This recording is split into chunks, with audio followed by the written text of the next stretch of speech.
Now, Mr. President, I ask you in this chamber, how can contractors regulate themselves? How can we expect impartiality when those who sit in judgment are the very same people who compete for and corner government projects worth billions of pesos? This is not regulation, Mr. President. This is what you call state-sanctioned conflict of interest, and it directly violates Republic Act number 6713, or the Code of Conduct and Ethical Standards for Public Officials and Employees.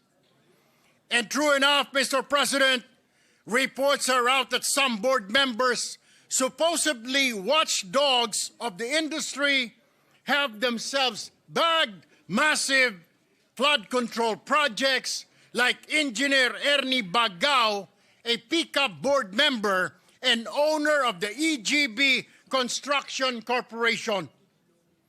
This construction company, according to President Marcos, bagged 7.7 billion pesos worth of flood control projects from 2022 to 2025.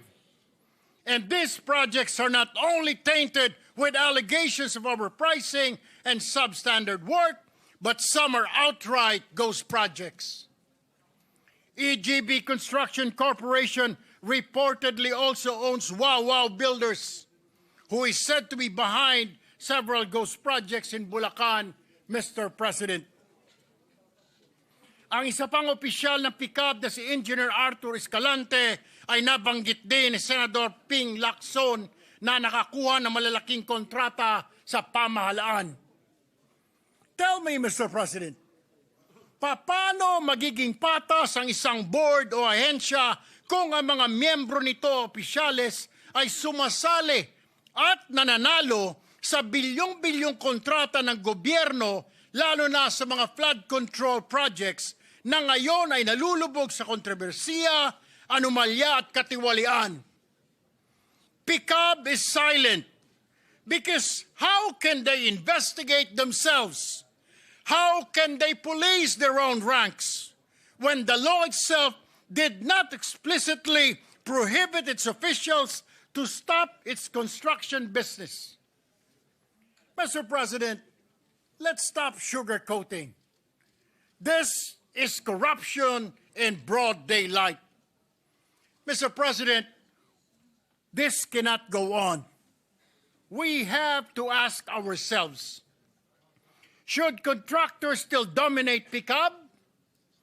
Should those who accredit and regulate be the same people who rake in government contracts?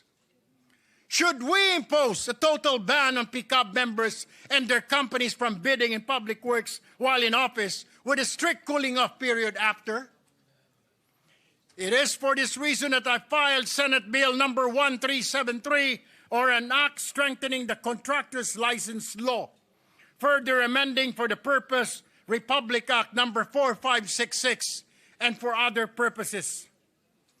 Layunin po ng panukalang batas na ito na higpitan ang regulasyon ng mga lisensya ng mga kontratista. Sinisiguro din ito na ang miyembro ng PICAB ay madidiskwalipika kung siya ay may-ari o opisyal ng mga kumpanyang may transaksyon sa pamahalaan. Mr. President, the Filipino people deserve honesty, fairness in public works projects that truly serve their communities. Not this circus where regulators double as beneficiaries, where laws are exploited and where corruption festers under the guise of legality. Ang Republic Act number 4566 ay naging bulok na batas na ginagamit sa pansariling interes. It was meant to protect the public, Mr. President, but now it is protecting the pockets of the few. Mr. President, it is time to slam the brakes on this racket. No more thieves involved in the creation of our national budget. No more regulations or regulators doubling as profiteers. No more flood control projects that serve as cash cows for the few, while millions of Filipinos ay nalulunod at inaadod ng tubig baha. Enough is enough, Mr. President. We have to take action. Maraming salamat po at magandang hapon sa ating lahat. Thank you, Senator Erwin Tulfo. Mr. Chair, Mr. Majority President, Leader. we move to refer the speech of the gentleman to the Committee on Public accountability. Public Accountability and Civil Service, Your Honor, because there is corruption that is being mentioned and malfeasance, misfeasance. So it's usually public, it's Blue Ribbon Committee first, and then with Civil Service as secondary committee. I so move, Mr. President. All right. Any objection? Chair hears none. Motion is approved. May we recognize, I'm sorry, the good gentleman from Isabela and the Republic of the Philippines wanted to make a manifestation on the topic of Senator Erwin Tulfo. May we also recognize him, Mr. President? Senator Rafi Tulfo is recognized. Thank you, Mr. President. I would like to associate myself with the privileged speech of Senator Erwin Tulfo. PCAB is currently at the center of investigations associated with either ghost or substandard government infrastructure projects. As the government institution tasked to strictly monitor licensed contractors, PCAB is in hot water as corruption, including under-the-table dealings, easily favors fly-by-night contractors and discourages honest contractors.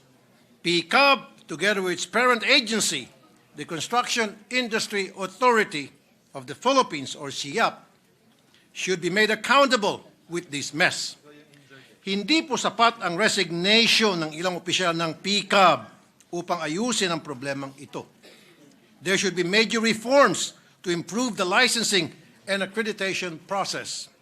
I thank Senator Erwin for filing Senate Bill number 1373 to strengthen the contractor's license law, the law which requires all contractors, subcontractors, and specialty contractors to obtain license from the PCAB.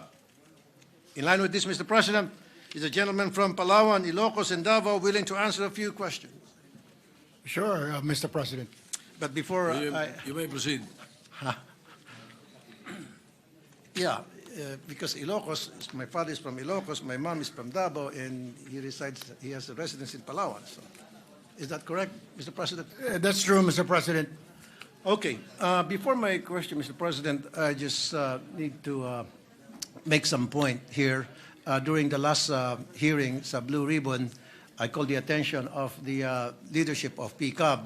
Nasabi ko dapat yung mga opisyalis na yon ay ma-issuean ng whole departure order, particularly these people. Number one, Dr. Pericles Dakay, Engineer Arthur Escalante, Engineer Ernie Bagao, Attorney Herbert Matienzo, Attorney Marco Matt, and Doris Gacho. Ito po yung mga opisyalis ng PCAB para sa akin ay dapat maimbestigahan at kung kinakailangan ay makasuhan.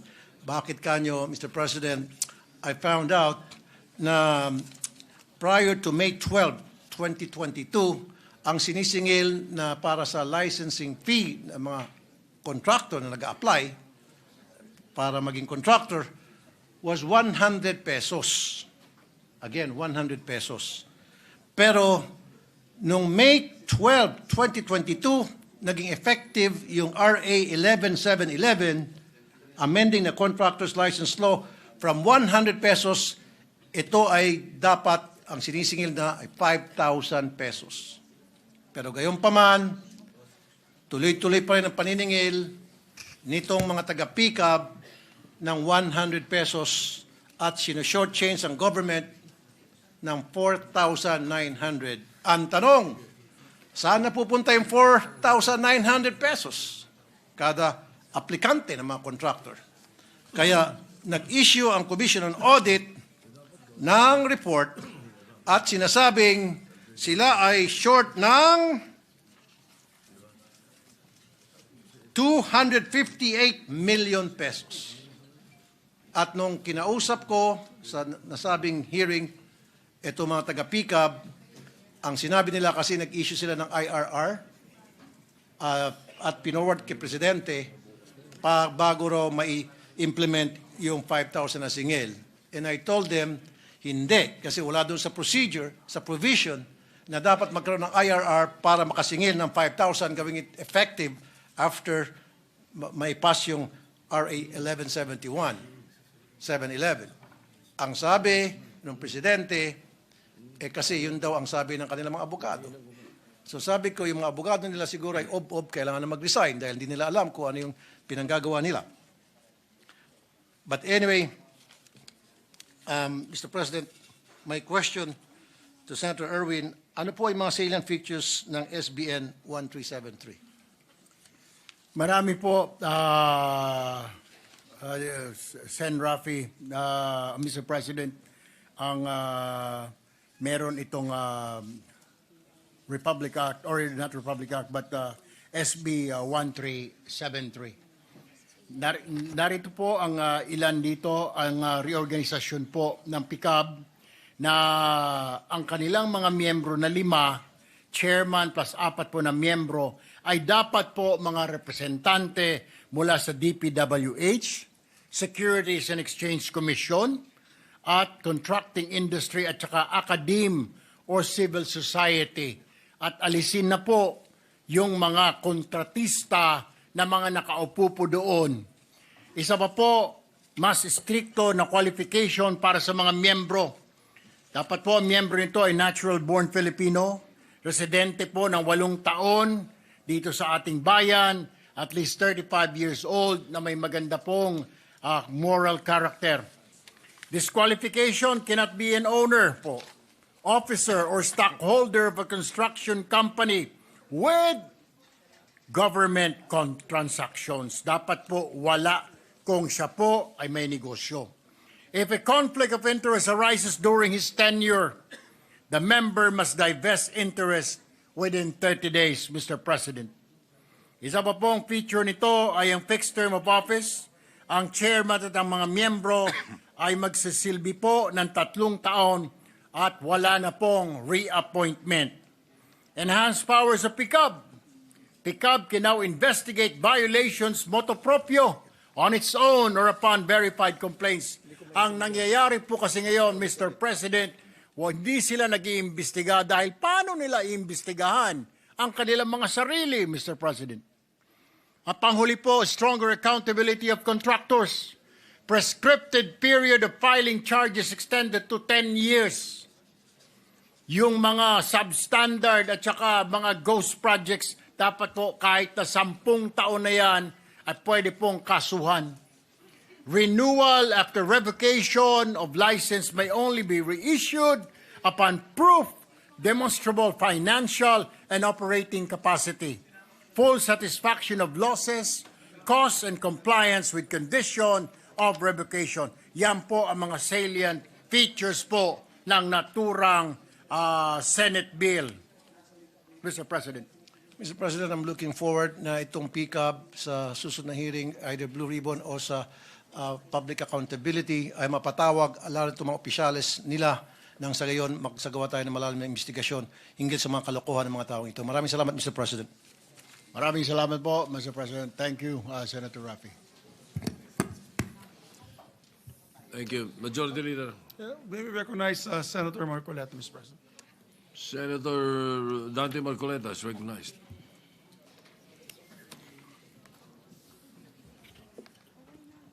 Thank you, Mr. President. Is our colleague, Mr. President, still amenable for a few clarificatory questions by way of interpellation? Yes, Mr. President.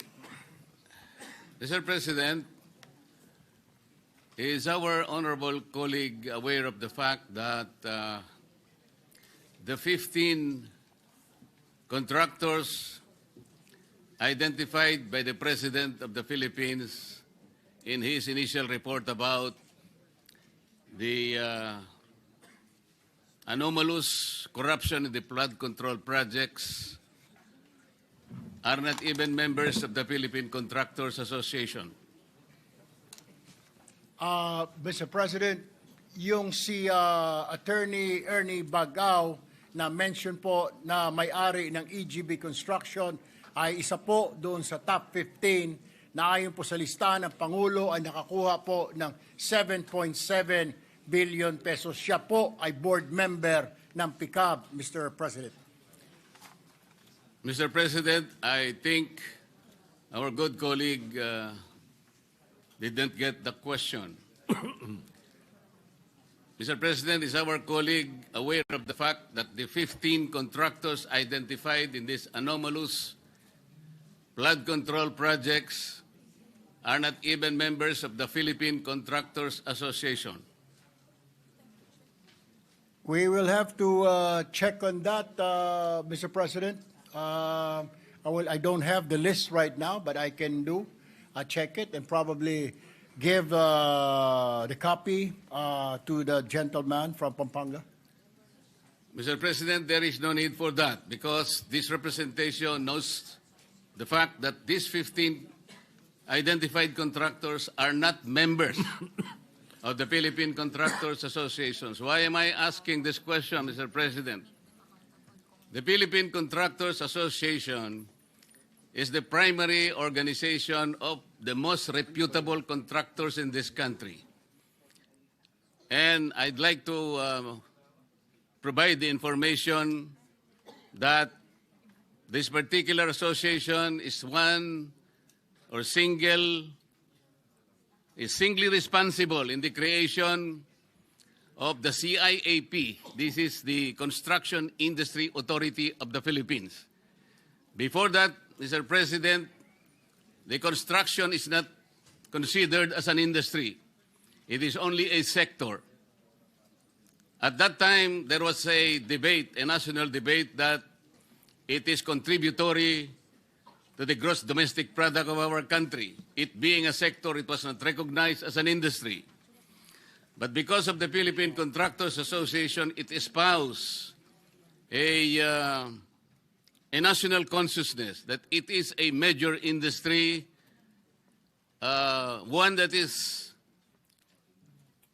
constructing the very foundation of our infrastructure.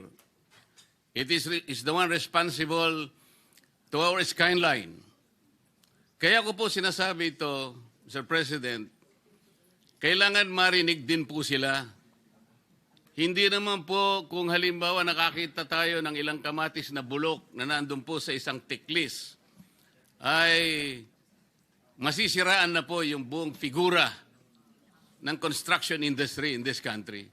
Napakarami po ng reputable. Ito po, kaya ko po sinasabi, baka po sa pagbanat natin doon sa 15 lang, kung tutuusin ay nasasadlak pa sila sa isang investigasyon na ongoing ngayon sa Blue Ribbon Committee. Sana itingnan natin po yung mga matitibay na haligi ng construction industry na sila po yung nagtayo, sila ang nanguna kung bakit nagkaroon po ng CIAP, ng Philippine Contractors Accreditation Board sa ilalim po ng Department of Trade and Industry.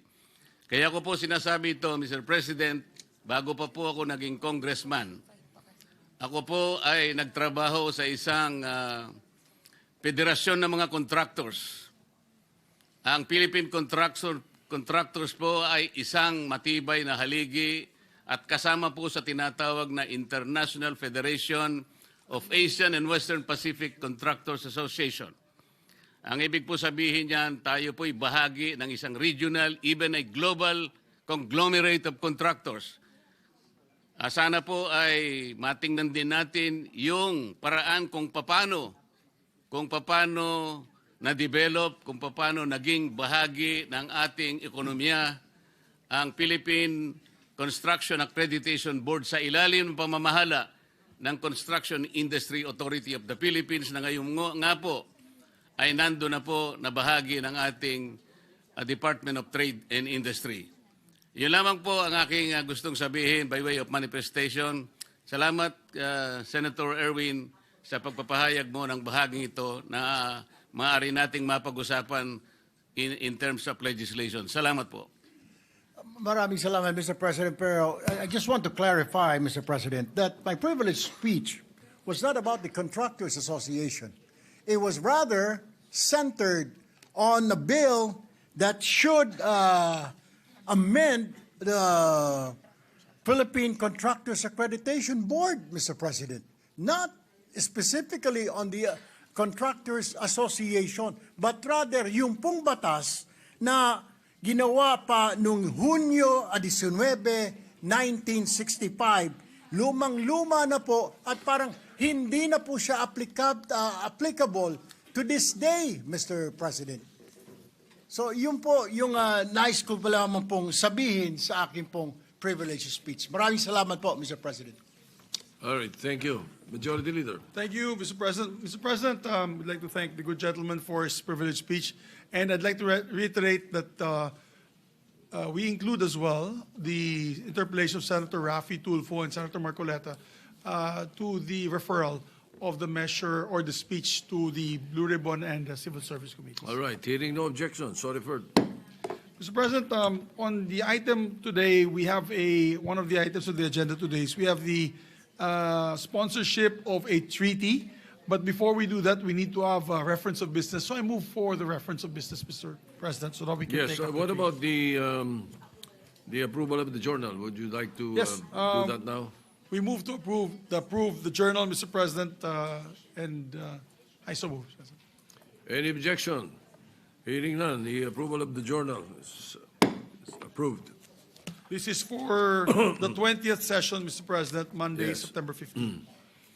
And I move for the previous motion, Mr. President, that we proceed with the reference of business. The Secretary will proceed with the reference of business. Bills on first reading. Senate Number 1251, an act establishing a comprehensive Philippine environmental assessment system, creating the National Environment Protection Agency, and allocating funding therefor. Senator Legarda. Referred to the Committees on Environment, Civil Service, Ways and Means, and Finance. 1252, an act declaring Santa Ana District in the City of Manila a historical and cultural heritage zone, appropriating funds therefor and for other purposes. Senator Legarda. To the Committees on Culture and the Arts, Tourism, and Finance. Senate Number 1253, an act safeguarding the traditional property rights of indigenous peoples recognizing their collective ownership over traditional cultural expressions, knowledge, and practices, establishing a system for protection and management thereof, providing for free, prior, and informed consent, prescribing penalties for unauthorized use, appropriating funds therefor and for other purposes. Senator Legarda. To the Committees on Cultural Communities, Culture and the Arts, and Finance. Senate Number 1254, an act institutionalizing the Shared Service Facilities Project for micro, small, and medium enterprises, amending RA 6977, the Magna Carta for Small Enterprises, as amended by RA 9501, the Magna Carta for Micro, Small, and Medium Enterprises. Senator Legarda. To the Committees on Trade, Economic Affairs, and Finance. 1255, an act further amending RA 8759, otherwise known as the Public Employment Service Act of 1999, as amended to include entrepreneurship in the scope of the law, to rename the present Public Employment Service Office into the Public Employment Entrepreneurship Office, and to establish the Barangay Employment and Entrepreneurship Offices nationwide, defining its role within the existing network, providing funds therefor and for other purposes. Senator Legarda. To the Committees on Labor, Local Government, and Finance. Senate Number 1256, an act promoting food forest gardening, providing funds therefor and for other purposes. Senator Legarda. To the Committees on Agriculture, Ways and Means, and Finance. 1257, an act promoting integrated urban agriculture and vertical farming in urban areas nationwide to ensure food security and appropriating funds therefor. Senator Legarda.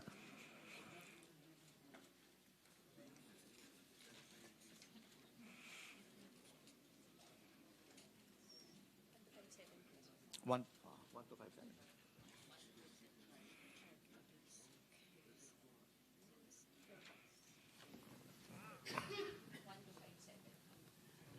To the Committees on Agriculture, Basic Education, Ways and Means, and Finance. 1258, an act providing policies and prescribing procedures to prevent, control, and respond to infectious diseases, amending RA 11332, the Mandatory Reporting of Notifiable Diseases and Health Events of Public Health Concern Act, and for other purposes. Senator Legarda. To the Committees on Health and Ways and Means. 1259, an act facilitating and regulating international disaster relief and initial recovery assistance and for other purposes, Senator Legarda. To the Committees on National Defense, Foreign Relations, Ways and Means, and Finance. 1260, an act promoting inclusive and sustainable productivity growth, repealing for the purpose RA 6971, the Productivity Incentives Act of 1990, Senator Legarda. To the Committees on Labor, Ways and Means, and Finance. 1261, an act establishing information and communications technology hubs nationwide, Senator Legarda. To the Committees on Science, Local Government, Ways and Means, and Finance. 1262, an act strengthening the legal staff of the Department of Justice, renaming it as the Office of the Chief State Counsel, redefining, expanding, rationalizing, and further professionalizing its organization, appropriating funds therefore, Senator Legarda. To the Committees on Justice, Civil Service, and Finance. 1263, an act standardizing the retirement benefits of justices, judges, and judiciary officials with judicial rank, salary, and privileges, and appropriating funds therefore, amending for the purpose RA 910 as amended, Senator Legarda. To the Committees on Justice, Civil Service, and Finance. 1264, an act providing for the modernization of the public health emergency preparedness and response capabilities, establishing for this purpose the Center for Disease Prevention and Control, and appropriating funds therefore, Senator Legarda. To the Committees on Health, Ways and Means, and Finance. 1265, an act declaring January 22 of every year as a special working holiday to be known as National Farmers' Day, Senator Legarda. Referred to the Committee on Agriculture. 1266, an act amending RA 11350, the National Commission of Senior Citizens Act, and for other purposes, Senator Marcos. To the Committees on Social Justice and Civil Service. 1267, an act expanding the grounds for legal separation, amending for this purpose certain provisions of EO 209, or the Family Code of the Philippines, and for other purposes, Senator Marcos. Referred to the Committee on Women. 1268, an act providing for fuel subsidy for fisher folk, appropriating funds therefore, and for other purposes, Senator Tulfo R. To the Committees on Agriculture and Finance. 1269, an act providing for a 300 pesos daily minimum wage increase for employees and workers in the private sector, Senator Tulfo R. To the Committee on Labor. 1270, an act enhancing the financial literacy of overseas Filipino workers, Senator Villar M. To the Committee on Migrant Workers. 1271, an act providing for the Magna Carta of Barangay Health Workers, Senator Villar M. To the Committees on Health, Local Government, and Finance. 1272, an act providing discounted or waived fees and charges to indigent job seekers in the issuance of certain pre-employment documents issued by government agencies, Senator Villar M. To the Committees on Labor and Social Justice. 1273, an act transferring the control and supervision of the provincial and sub-provincial jails to the Bureau of Jail Management and Penology, appropriating funds therefore, and for other purposes, Senator Villar M. To the Committees on Public Order, Local Government, and Finance. 1274, an act to institutionalize the shared service facilities project for micro, small, and medium enterprises by amending RA 6977, the Magna Carta for Small Enterprises, as amended by RA 9501, the Magna Carta for Micro, Small, and Medium Enterprises, Senator Villar M. The Committees on Trade and Finance. 1275, an act providing for the establishment of a forensic DNA data bank, Senator Villar M. To the Committees on Public Order, Justice, and Finance. 1276, an act strengthening animal welfare standards, enacting a revised Animal Welfare Act, thereby repealing RA 8485 as amended by RA 10631, appropriating funds therefore, Senator Villar M. To the Committees on Agriculture, Civil Service, and Finance. 1277, an act institutionalizing the use of bicycle as a primary mode of transportation, defining the rights of bicycle riders, establishing requisite infrastructure facilities, and appropriating funds therefore, Senator Villar C. To the Committees on Sustainable Development Goals, Public Works, Ways and Means, and Finance. 1278, an act integrating road discipline and safety education in senior high school curriculum, and appropriating funds therefore, Senator Villar C. To the Committees on Basic Education and Finance. 1279, an act granting official or diplomatic passport to national athletes and sports officials representing the Philippines in international competition, Senator Villar C. To the Committees on Foreign Relations and Finance. Senate number 1280, an act instituting a comprehensive national care plan to encourage cooperation, accountability, and research for the education and support of persons with autism and for other purposes, Senator Villar C. To the Committees on Health, Women, and Finance. 1281, an act instituting a national health program to combat systemic lupus erythematosus disease, appropriating funds therefore, Senator Villar C. To the Committees on Health and Finance. 1282, an act strengthening the practice of electrical engineering in the Philippines and instituting higher standards of regulation in the licensing and registration of electrical engineering practitioners, Senator Go. To the Committees on Civil Service and Finance. 1283, an act providing measures to protect individuals engaged in food, grocery, and pharmacy delivery services, Senator Go. To the Committee on Trade. 1284, an act expanding the services of the Philippine Crop Insurance Corporation and encouraging private sector participation in agricultural insurance, further amending Section 1 and Section 3.11 of PD 1467, creating the Philippine Crop Insurance Corporation as amended, Senator Go. To the Committees on Government Corporations and Agriculture. 1285, an act instituting the Magna Carta of benefits for the officers and personnel of the Philippine Drug Enforcement Agency, Senator Go. To the Committees on Public Order and Finance. 1286, an act requiring the use of standardized date labels on consumer products, amending for the purpose RA 7394, the Consumer Act of the Philippines, Senator Go. To the Committees on Trade and Health. 1287, an act increasing the salary schedule of civilian personnel in the government and for other purposes, Senator Go. To the Committees on Civil Service and Finance. 1288, an act increasing the bed capacity of Governor Celestino Gallares Memorial Medical Center in Tagbilaran City, Province of Bohol, from 525 beds to 1,000 beds, appropriating funds therefore, Senator Go. Referred to the Committee on Rules. 1289, an act establishing in the province of Oriental Mindoro a Level 3 General Hospital to be known as the Mimaropa Regional Hospital, appropriating funds therefore, Senator Go. Referred to the Committee on Rules. 1290, an act establishing hospital wards dedicated to overseas Filipino workers and their dependents to be known as the OFW ward in every Department of Health retained hospital, appropriating funds therefore and for other purposes, Senator Go. To the Committees on Health, Migrant Workers and Finance. Senate number 1291, an act instituting a comprehensive national care plan to encourage cooperation, accountability, and research for the education and support of persons with autism and for other purposes, Senator Go. To the Committees on Health, Women and Finance. 1292, an act to fast-track and streamline the registration of real estate salespersons and for other purposes, Senator Go. To the Committees on Civil Service, Urban Planning and Finance. Senate number 1293, an act instituting the Magna Carta for daycare workers, providing funds therefore and for other purposes, Senator Go. To the Committees on Social Justice, Civil Service and Finance. Senate number 1294, an act providing for the Magna Carta of young farmers, Senator Antiveros. To the Committees on Agriculture, Youth, Ways and Means and Finance. 1295, an act creating a tripartite council to address unemployment, underemployment, and the job skills mismatch problem in the country and appropriating funds therefore, Senator Villar M.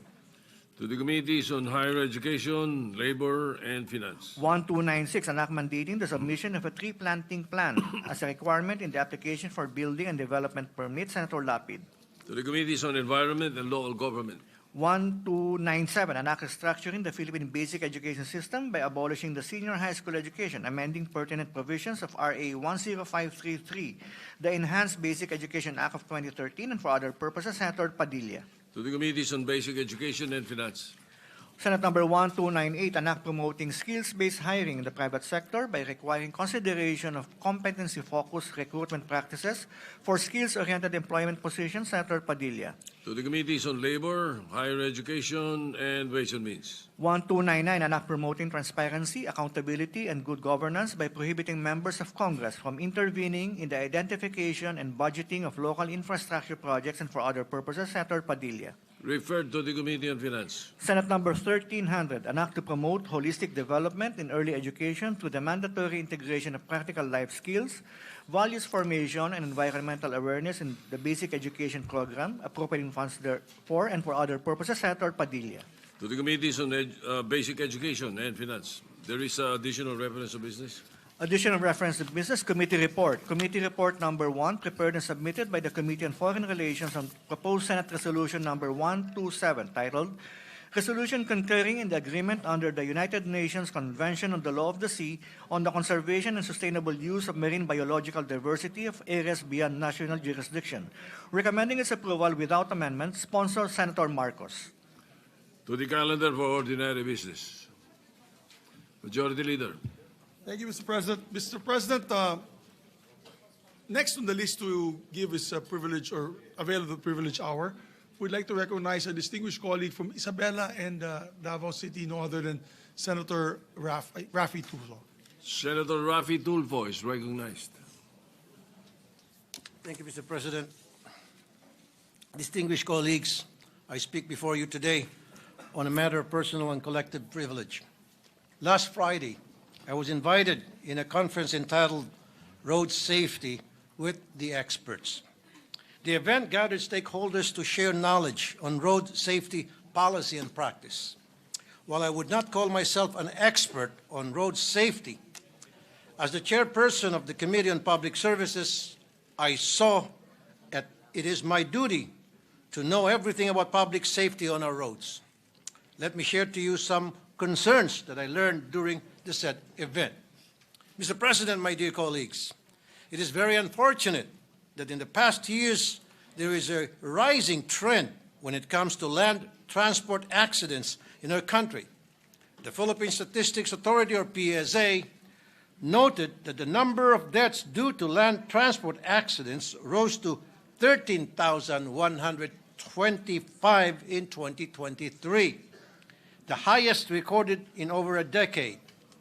These deaths accounted for 1.9% of all deaths nationwide. Meanwhile, the Philippine National Police has reported a 35% increase in road accident fatalities in 2024 compared to 2023. Several road safety issues were tackled during the conference, including reckless and drunk driving, inconsistent traffic law enforcement, poor maintenance and public utility vehicles, unfair labor conditions for PUV drivers, insufficient road safety education, and substandard road infrastructure and maintenance. If you look at the other countries, the best practices for safer roads involve road infrastructure that address human mistakes and reduce crash severity. First, they create separate spaces for different modes of transport, such as designated footpaths, dedicated cycle lanes, and divided roadways to protect vulnerable users like pedestrians and cyclists. Second, they use features like speed bumps, roundabouts, and narrow lanes to manage vehicle speed and prevent collisions. Third, they ensure clear road markings, proper lighting, and safe crossing points. These practices could be adopted here in our country by first and foremost having an overall planning by our government agencies. National and local, each project must be worth every centavo, and this could only be done if there is an extensive planning through thoughtful designs and community involvement. As we have observed here in the Senate the past weeks, the lack of planning and strict implementation of infra works open doors to ghost, unfinished, or delayed projects, adding to the problems instead of solving them. At dahil na din po, siguro sa walang tigil na investigasyon sa mga palpak na flood control projects, may ilang lumapit po sa akin upang iparating ang kanilang reklamo sa ilang problemadong road projects na nagdulot ng malaking perwisyo sa ating commuters. Isa sa talagang nakakabahala na reklamong tinugon sa akin ay ang Mabuhay Underpass National Highway sa General Santos City. The completion of the underpass, which broke ground on June 23, 2022, was originally set on September 2024. But if you visit Gensan, Mr. President, the underpass is far from finished. Ang kontraktor na nasabing proyekto ay ang Vicente T. Lau Construction. I repeat once more, Vicente T. Lau Construction. Mr. President, according to the people of Gensan, the traffic they experienced was really due to poor traffic management. Therefore, the underpass was actually unnecessary. Hindi talaga pinag-isipan ng project na ito. Sa katunayan, sabi po ng proponent ng proyekto, pinalagyan niya ng LED walls ang underpass dahil gusto niya ito maging tourist destination. Kung ano-ano talagang naisip ng mga tao kapag hindi nila pera ang ginagastos. Nagiging matalino ang ilan sa mga Pilipino kapag pera ang pinag-uusapan na pwedeng ilagay sa kanilang bulsa. Ngayon po, ang defective na underpass ay pinag-iipunan ng tubig na parang fish pond. You see, water being pumped out from below even if it did not rain. It is causing so much traffic because the open lanes are full of deep potholes. According to the DPWH Notice of Awards and various contracts covering the Jensen Underpass project, the total cost of the project is 657 million pesos. Bureau of Construction Director Alan S. Borromeo said, the contractor performance is strictly monitored.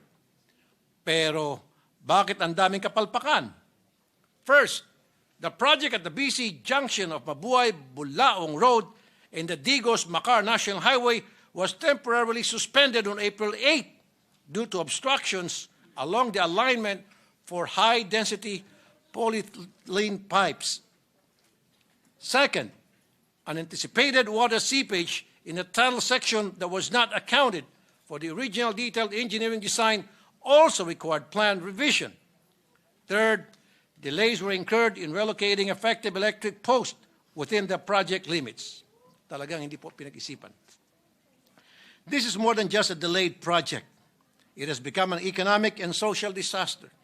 Site visits and complaints from citizens revealed months of inactivity, misaligned column bases, uneven pavement, scattered materials, and unsafe passageways. Businesses with the construction zone reportedly suffer closures or financial losses while traffic congestion worsened. Ang pinagtataka ko lang kung bakit na-award ito sa Vicente Tilao Construction. According to the Notice of Award, Resolution number 2022-03, pang-apat lamang na pinakamababa sa bidding ang Vicente Lau sa 5 nagbid para sa proyekto. Hindi piniliwanag kung bakit ang ibang mas mababa pa sa Vicente Lau Construction na bidders ay na-disqualify one by one.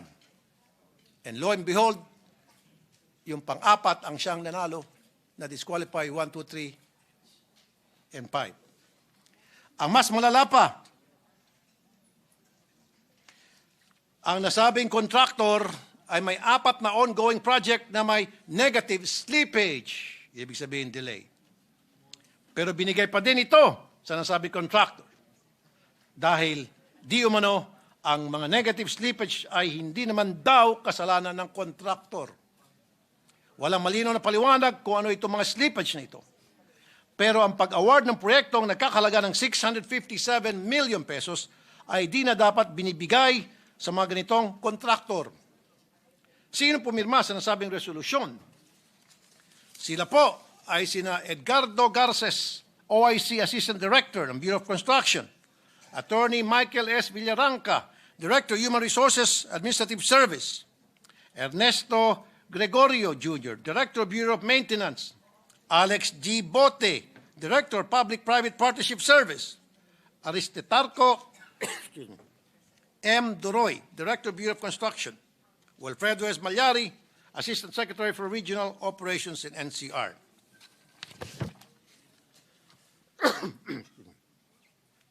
There are other recent road projects that has come up on the news that highlighted the need for proper planning and commuter considerations. Example ay yung Isabela Santa Maria Bridge. Last February 27, a tragedy unfolded when the 1.7 billion Cabagan Santa Maria Bridge collapsed just 26 days after its completion. This raised urgent questions about the system in place to ensure public safety. There was a design flaw in the project because it used non-cable suspension to support the bridge. Pinagtatawanan ang bridge na ito dahil ito lang ang nag-iisang suspension bridge sa buong Earth, buong mundo na walang kable. Meanwhile, it comes to the EDSA Rehabilitation Project.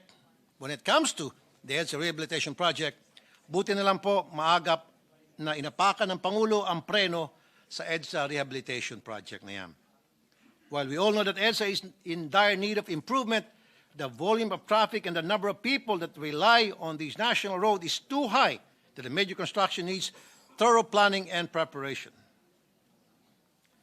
The road being the backbone of land transportation, the Committee on Public Service must look into the policies of all government agencies involved when it comes to initiating transportation-related infrastructure. At the start, there must be standard in deciding when it is necessary. Second, the plan must actually address the traffic concern and will directly improve the transportation needs of the people.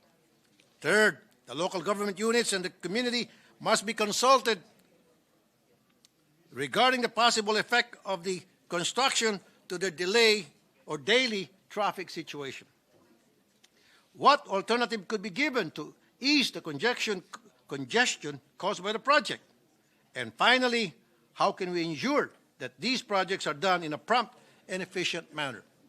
Mr. President, the projects mentioned earlier are just examples of road projects that has wasted money and hundreds of hours of our people's lives because of the traffic and worse actual lives due to fatalities caused by road accidents. As chairman of the Committee on Public Services, I would like to look into a possible whole of government approach when it comes to road safety and efficiency for our commuting public. With everyone's support, I'm sure we could bring down the number of road accidents in our country and bring home our people safely to their homes and loved ones. Thank you, Mr. President.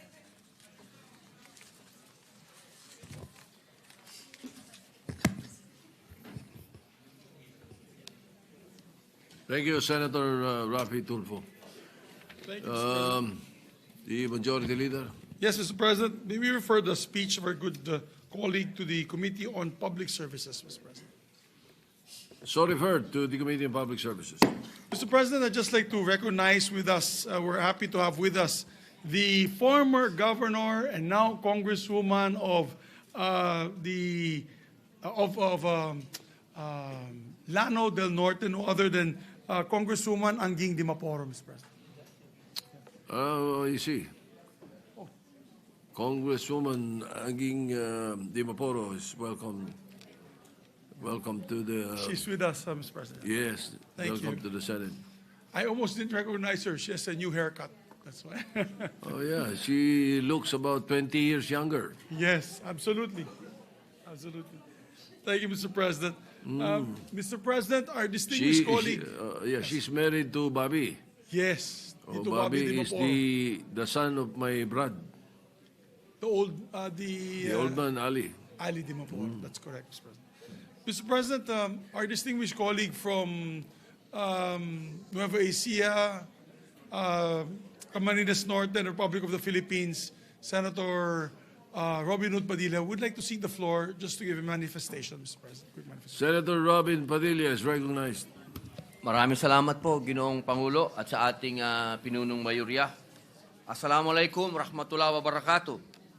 Mga ginagalang kong mga kasama sa mataas na kapulungan, buong puso ko pong ipinahayag ang aking kagalakan at pasasalamat sa naging pasya po ng ating bansa sa United Nations sa pagtindig ng Pilipinas para po sa two-state solution sa usapin ng Israel at Palestine.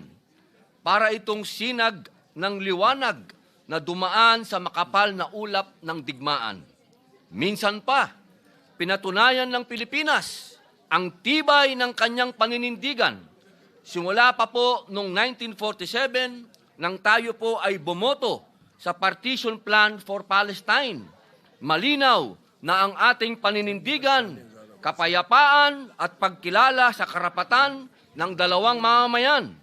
At noong 1989, tayo rin po ang isa sa mga unang bansa na kumilala sa Estado ng Palestine. Noon pa man, hindi na tayo umiiwas sa usaping ito. Bagkus, tayo po'y tumitindig sa panig ng katarungan. Ang ating pinakahuling boto ay muling nagpapatunay po na ang tanging daan tungo sa kapayapaan, katarungan at dangal ay ang prinsipyong dalawang estado para sa dalawang mamamayan. At noong nakaraang taon, hindi po nag-atubili ang Pilipinas na bumoto pabor sa resolusyon ng UN General Assembly na nag-angat ng karapatan sa Palestine muli pagiging observer tungo sa pagiging full member para tayong nagtanim muli ng binhi ng pag-asa sa tuyong lupa ng gitnang silangan. Paulit-ulit na rin pong pinatutunayan ng ating bansa ang kanyang paninindigan sa pagboto pabor sa isang agaran at pangmatagalang tigil putukan sa Gaza. Hindi lamang ito simbolo, ito ay pakikisa sa mga inosenteng sibilyan, mga bata, matatanda at pamilyang napipilas sa gitna ng digmaan. Para bang nagsindi po tayo ng kandila sa madilim na silid upang muling makita ng lahat ang muka ng pag-asa. Ginoong Pangulo, hindi lingid sa atin na kinilala mismo ng Palestinian ambassador ang ating bansa. Anya, mula pa noong 1989, nananatiling matatag ang relasyon ng Palestine at Pilipinas. Dagdag pa rito, nakilahok din ang Pilipinas sa usapin ng International Court of Justice laban sa mga pang-aabuso sa Gaza.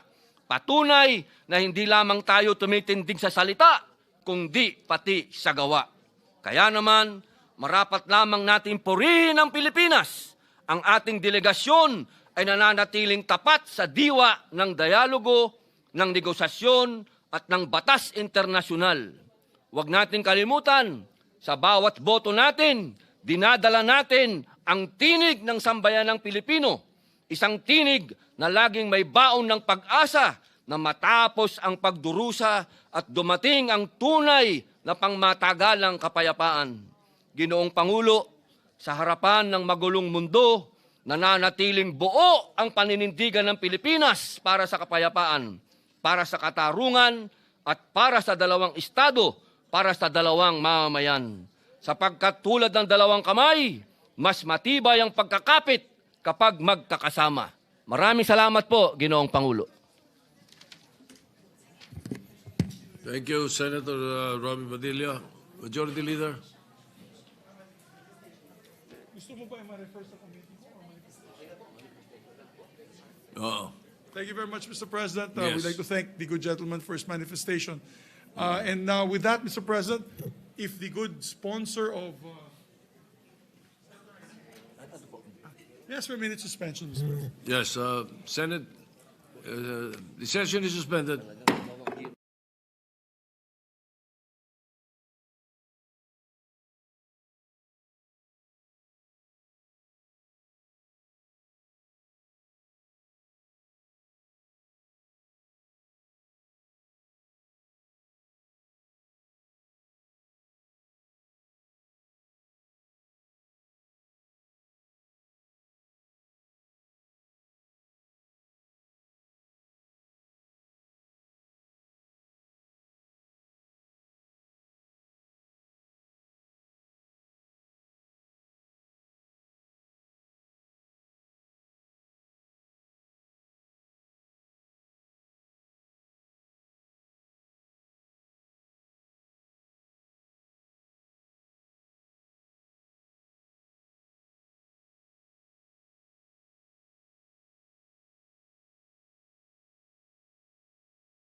Thank you very much, Mr. President. Mr. President, I move that we recognize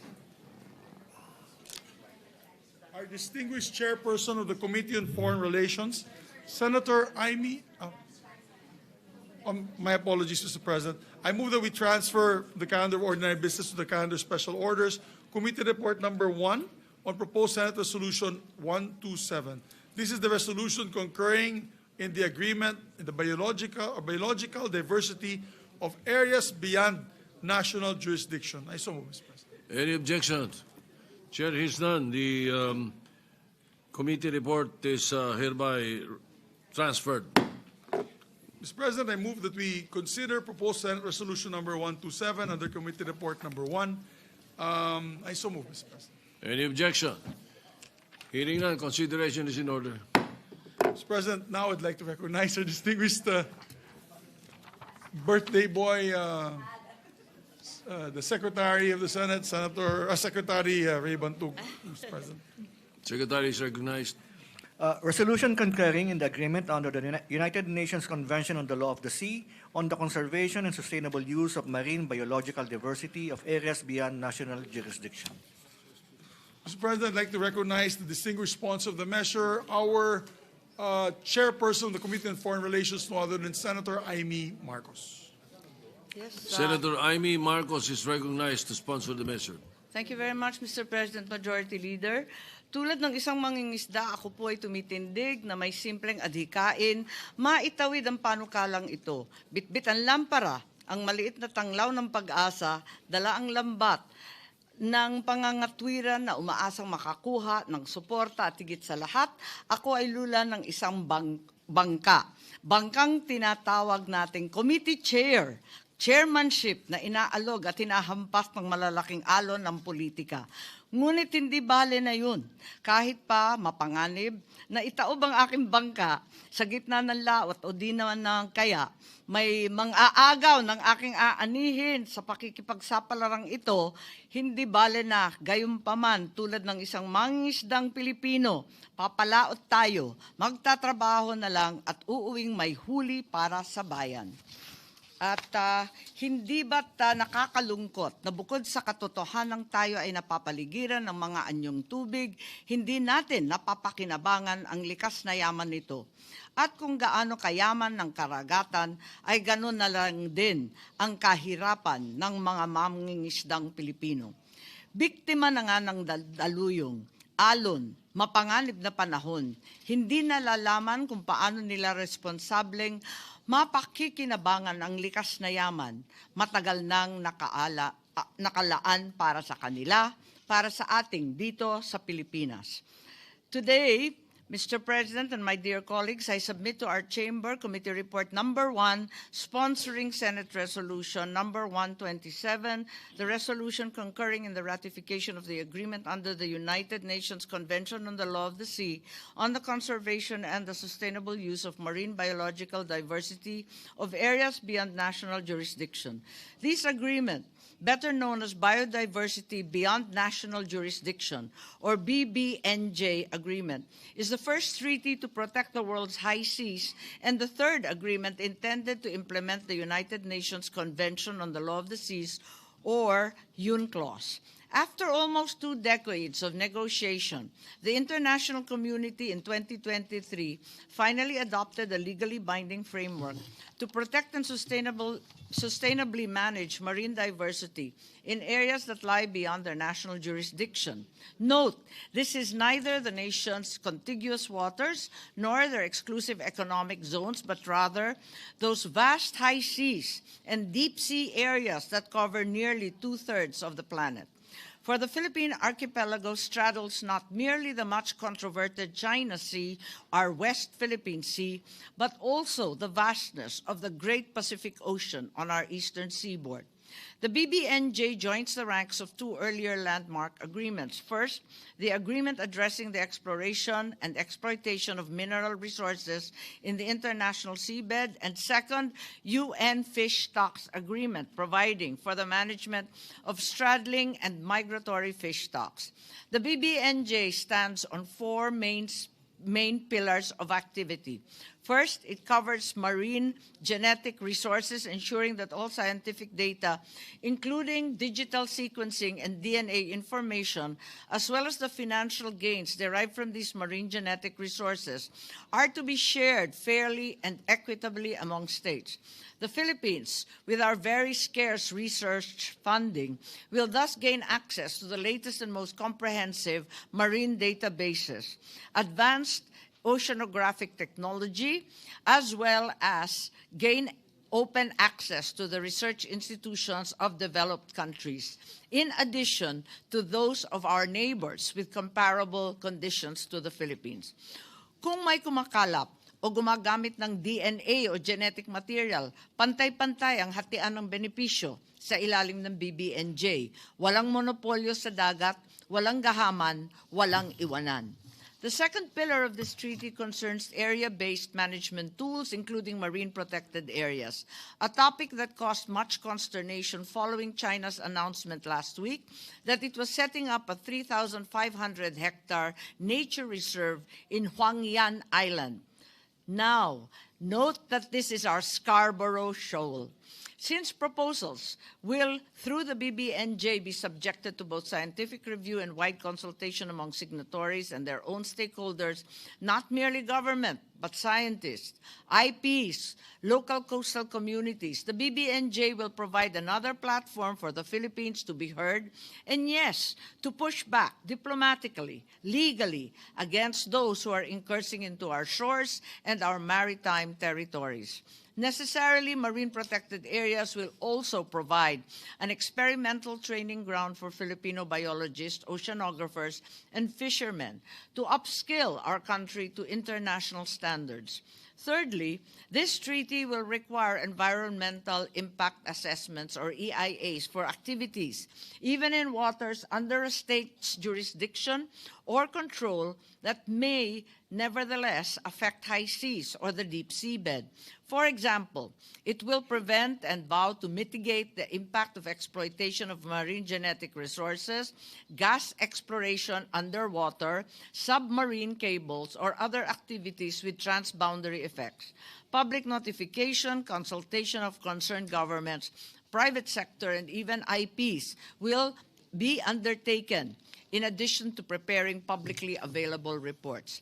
The BBNJ's fourth pillar involves capacity building and technology transfer, providing access to scientific knowledge, the sharing of marine technology, training, and technical operation in order that all nations, particularly developing ones, can participate in global ocean governance. Finally, the treaty established both a voluntary trust fund and a special fund, also offering the Global Environment Facility, or GEF, granting funding for biodiversity projects, climate, and international water initiatives.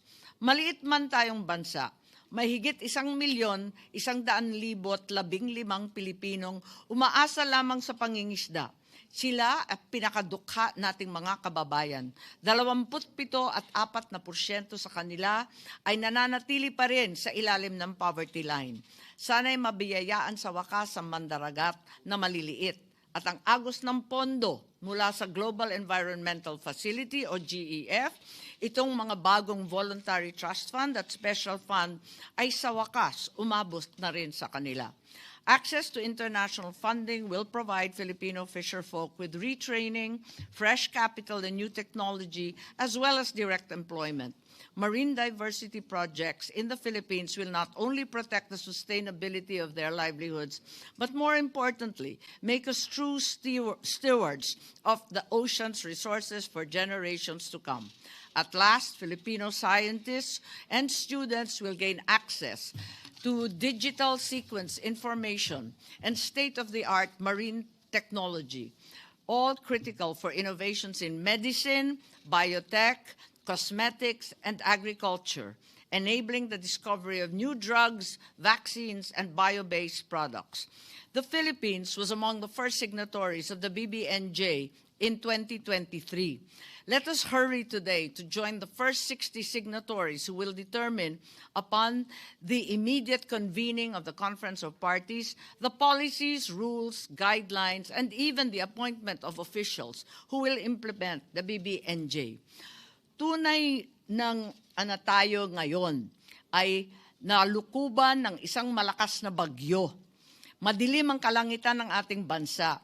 Ang mga Pilipino, 3G na. Gising, galit, gutom.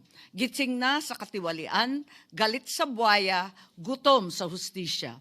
Ngunit narito tayo para sa kanila, patuloy na naghahanap ng solusyon. Ay may solusyon sana. Para sa ating maliliit na mangingisda, sa mga dalubhas at mag-aaral ng ating yaman dagat, para ipagtanggol ang ating karagatan at soberanya, para sa bayan, hinihiling ko po ang inyong pagsangguni sa BBNJ under the United Nations Convention on the Law of the Sea, on the conservation and sustainable use of marine biological diversity of areas beyond national jurisdiction. Maraming salamat po, Mr. President at mga mahal kong mga kapwa-senador. 100 araw na lamang at magpapasko na. 100 days before Christmas. Handugan natin ang biyaya ang ating mga pobreng mangingisda. Salamat po. Majority Leader. Yes, and to continue sponsoring the measure, to co-sponsor the measure, Mr. President, may we recognize Senator Erwin Tulfo. Senator Erwin Tulfo is recognized. Mr. President, distinguished colleagues, I rise today to co-sponsor the Senate's concurrence in the agreement under the United Nations Convention on the Law of the Sea on the conservation and sustainable use of marine biological diversity of areas beyond national jurisdiction, or commonly known as BBNJ agreement. During our Committee on Foreign Relations hearing, we'll listen to experts and stakeholders who carefully explain the great promise this agreement holds for our nation and for all Filipinos. It strengthens our long-standing commitment to protect the seas, which have sustained our archipelago for centuries. The BBNJ agreement rests on 4 essential pillars, Mr. President. First, marine genetic resources, including the fair and equitable sharing of benefits, will ensure discoveries and advances drawn from richness of marine life will not remain in the hands of a few powerful states or corporations, but will instead redound to the benefit of all humankind, including developing nations like ours. Second, measures such as area-based management tools, including marine protected areas, will help guarantee that our oceans remain productive, diverse, and resilient against the threats of overfishing, pollution, and climate change. Number 3, environmental impact assessments will enable us to hold activities in high seas accountable for their consequences and prevent irreversible harm before it is too late, Mr. President. Fourth, capacity building and the transfer of marine technology are provisions that hold particular value for our country, like the Philippines. These promises, Mr. President, not only new scientific knowledge and access to cutting-edge tools, but also the training of our experts so that we may fully participate in the stewardship of the global commons. Mr. President, the concurrence to the BBNJ agreement is not merely about international obligations. It is about ensuring that Filipino people, our fisher folk, our coastal communities, our scientists, and even our youth will have a stake and share in the benefits that this historic treaty seeks to protect and distribute. We are all hopeful that even ordinary citizens will one day feel its impact, whether in the form of sustainable livelihood, a healthier marine environment, or access to innovations made possible by global cooperation. Thank you, Mr. President. Majority Leader. Thank you, Mr. President. Mr. President, next to co-sponsor the measure is no other than Senator Lauren Legarda. Senator Lauren Legarda is recognized.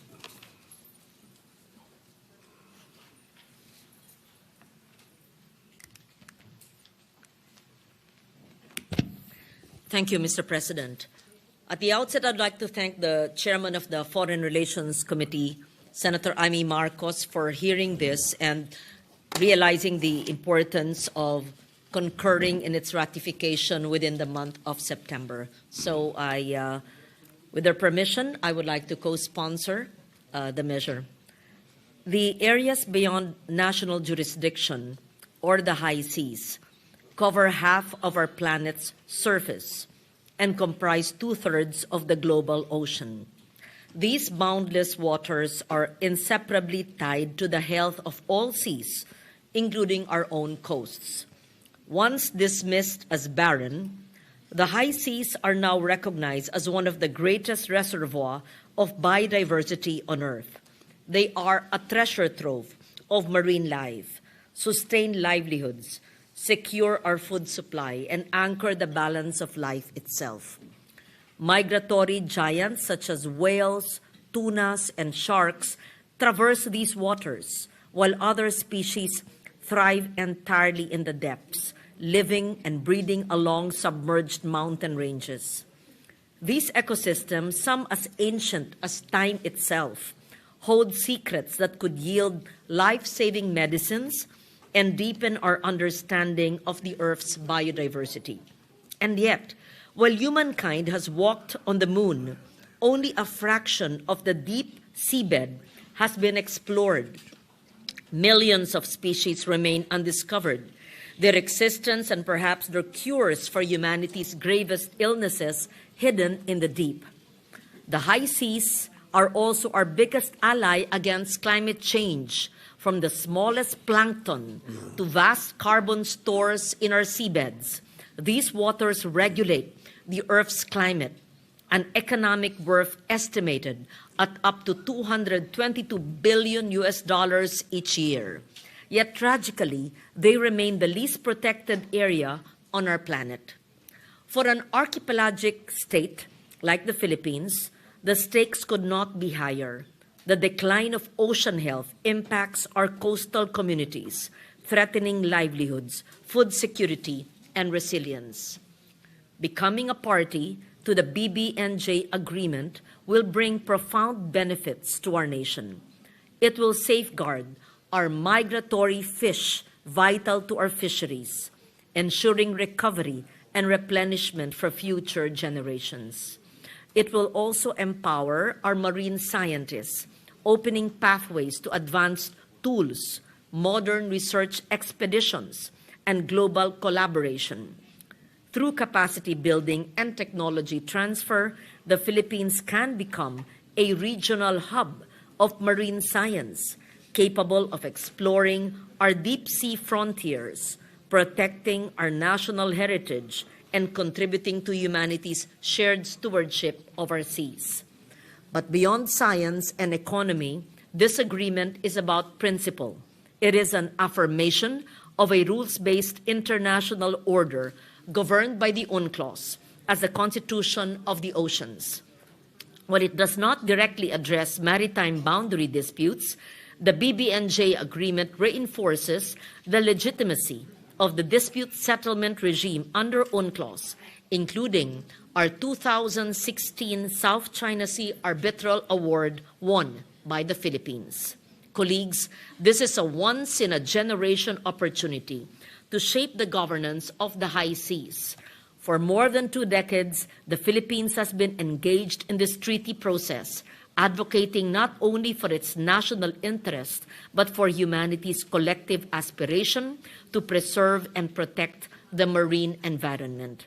Now, as the agreement nears its entry into force, it is imperative that the voice of over 112 million Filipinos be present and heard when the crucial first conference of the parties is convened. And I hope that the Philippines is one of the first 50 or 60 to accede or to concur in the ratification of the agreement. Thank you, Mr. President. Majority Leader. Next to respond to the measure, Mr. President, is our good gentleman from Nueva Ecija, Camarines Norte, and the Republic of the Philippines, no other than Senator Robin Hood Padilla. Senator Robin Padilla is recognized. Maraming salamat po, Ginoong Pangulo. Assalamualaikum warahmatullahi wabarakatuh. Ako po ay buong puso na nakikiisa bilang co-sponsor ng resolusyong ito na nagbibigay ng concurrence sa Senado sa agreement po ng under the United Nations Convention on the Law of the Sea on the conservation and sustainable use of marine biological diversity of areas beyond national jurisdiction o tinatawag po na BBNJ Agreement. Mga kasama, tayo po ay isang arkipelago. Ang ating pong pagkatao, ang ating kabuhayan, ang ating kinabukasan ay nakaugnay po sa dagat. Kapag maayos ang ating dagat, maayos ang ating buhay. Kapag sinira po ang karagatan, tayo rin po ang mawawalan. Kaya't ang kasunduang ito ay hindi lamang teknikal na usapin. Ito'y usapin ng ating self-sustainment bilang isang bansang nakatanaw sa dagat. Ang BBNJ Agreement ay mahalaga sa tatlong dahilan. Una, pinatitibay nito ang ating paninindigan sa UNCLOS, ang parehong batas na naging sandigan natin sa West Philippine Sea.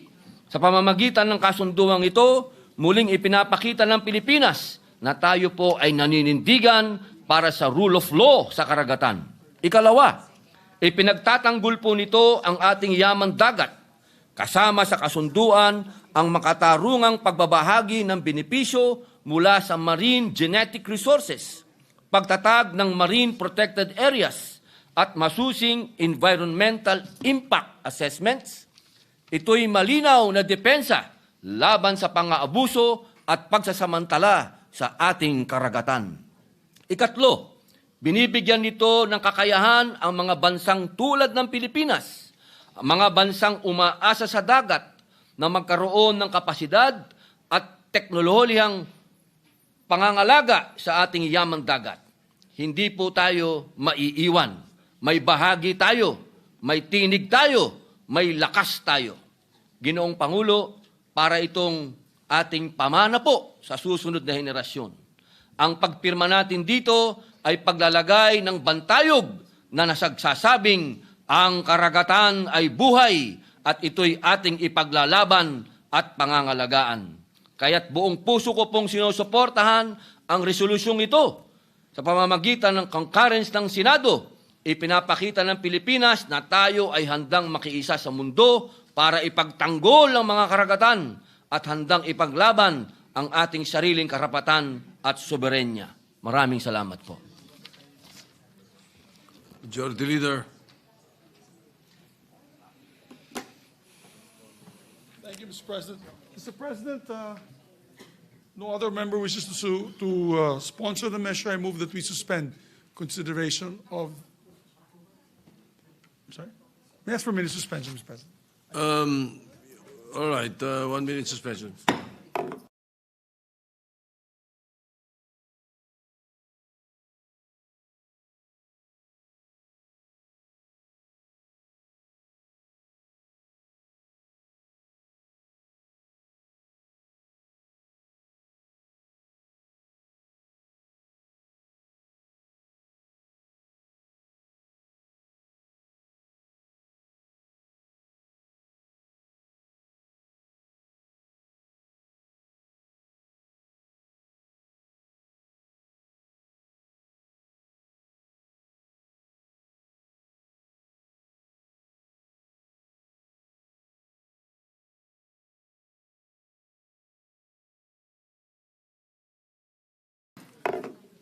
Before the suspension, the Majority Leader asked that the measure be, the consideration of the measure be suspended. So is there any objection? Chair hears none. The motion is approved. The Thank you. committee report number 1 is suspended in the meantime. Thank you, and we thank the sponsor for taking this up immediately, as we know there's a timeline involved with this particular measure. We'll take it up again, first item tomorrow. We'd like to invite our colleagues to be around because we need to get 2/3 vote, which is at least 16 votes for this treaty. Mr. President, I move that we, well, subject or pursuant to Rule 10, Section 13 of the Rules of the Senate, I move to elect the following senators as members of the standing committees. If I may, Mr. President. Yes, you may proceed. Thank you, Mr. President. Some of the members have been already elected earlier, but just for clarity, Mr. President, we'll just repeat it one by one because there's a long list of names. On the Committee on Women, the chairperson, of course, is Senator Risa Ontiveros. Vice Chair is Senator Pia Cayetano. Then members are Senator Legarda, Villar, Pangilinan, Aquino, and of course, Deputy Majority Leader Ejercito, and Deputy, I believe, there are 3 nominees still to be given by the minority. And of course, the ex-officio members is Zubiri, Lacson, and Cayetano. I so move, Mr. President. Any objection? The Villar pala, Mr. President, just to clarify, is Camille. Camille Villar, Camille yes. Villar. Any objection? Chair hears none. Enumerated names are hereby elected into the Committee on Health. Oh, Committee on Women, sir. I'm sorry, Committee on Women. Yes. Now for Committee on Health, Mr. President, I move that we elect, the chairperson is Senator Risa Ontiveros. The vice chairperson is Senator Ejercito, Senator Cayetano Pia, and Senator Christopher Lawrence Bongo, Mr. President, as the vice chairman. And members are Senator Tulfo Rafi, Senator Gatchalian, Senator Aquino, Senator Legarda, Senator Pangilinan, and 2 members yet to be named by the minority, and Senator Marcoleta and Villanueva are deputy minority leaders that are members, and ex-officio members, Senator Zubiri, Lacson, and Cayetano Alan. Mr. President. Any objection? There being none, the enumerated names are hereby elected into the Committee on Health. For the Committee on Rules, yours truly is the chairperson, Mr. President. The vice chairpersons are Senator J.V. Ejercito and Senator Risa Ontiveros.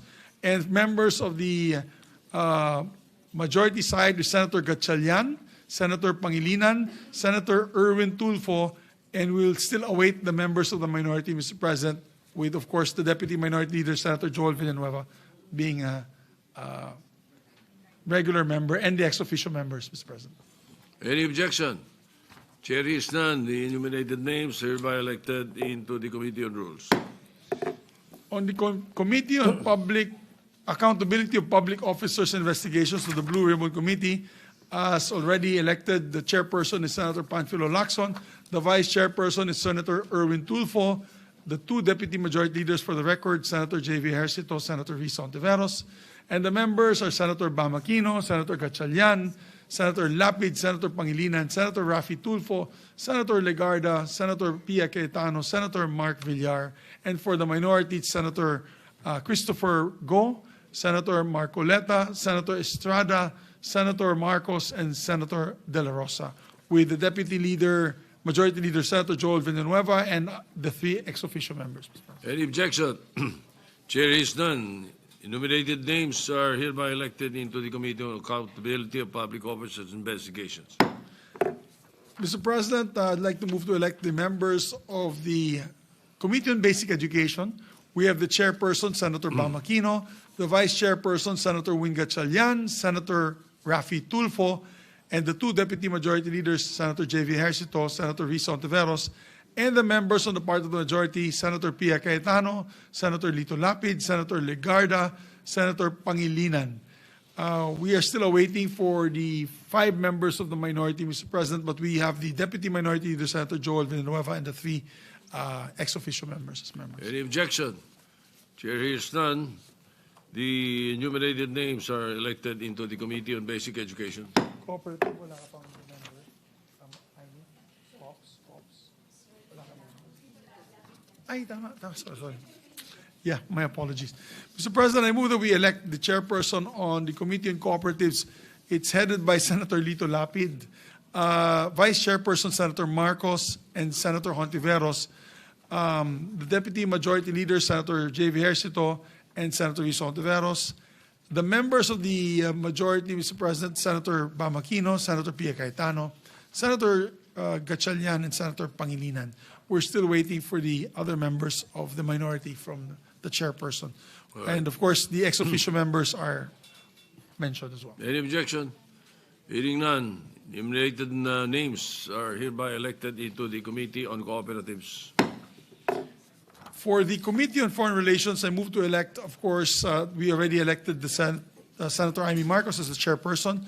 Her vice chairpersons are Senator Legarda, Senator Erwin Tulfo, and the Deputy Majority Leader, Senator J.V. Ejercito, Senator Risa Ontiveros. The members are Senator Pia Cayetano, Senator Gatchalian, Senator Lapid, Senator Mark Villar, Senator Camille Villar, Senator Bam Aquino, Senator Rafi Tulfo, and for the minority, Senators Escudero, De La Rosa, Go, and Padilla, Mr. President, together with the Deputy Minority Leader, Senator Joel Villanueva, and all the ex-officio members.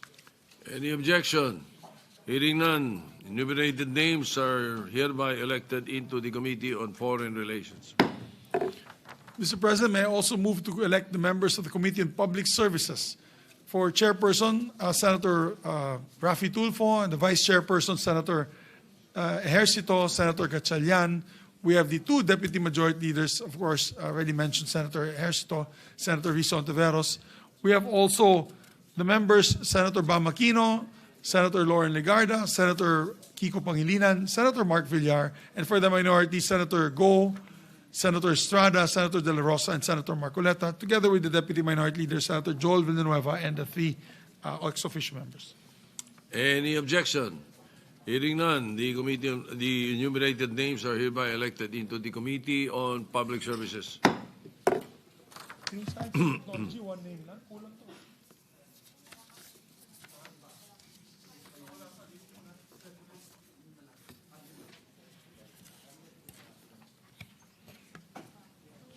Mr. President, pursuant to Rule 10, Section 18 of the Rules of the Senate, upon the instruction of the Chairperson of the Committee on Cooperatives, I would like to manifest the creation of a subcommittee to tackle the following bills for the revised Cooperative Code of the Philippines: Senate Bill number 116, 572, 622, and 867, with Senator Amy Marcos as chairperson of the subcommittee, Mr. President. I so move.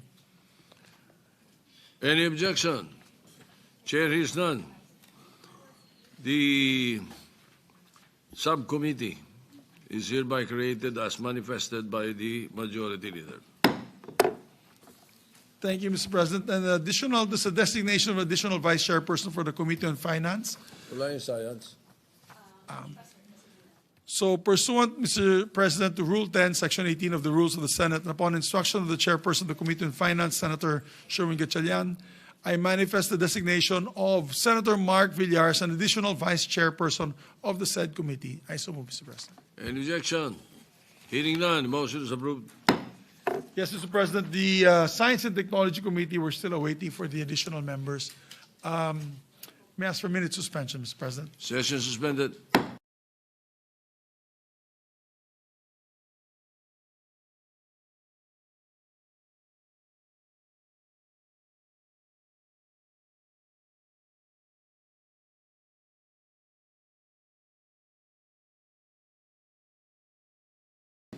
Yes, Mr. President, with no other matters to be taken up today, I move that we adjourn session until 3 o'clock in the afternoon of Wednesday, September 17, 2025. I so move, Mr. President. Any objection? Chair hears none. Session is adjourned until 3 o'clock in the afternoon of Wednesday, September 17, 2025. Thank you very much, Mr. President.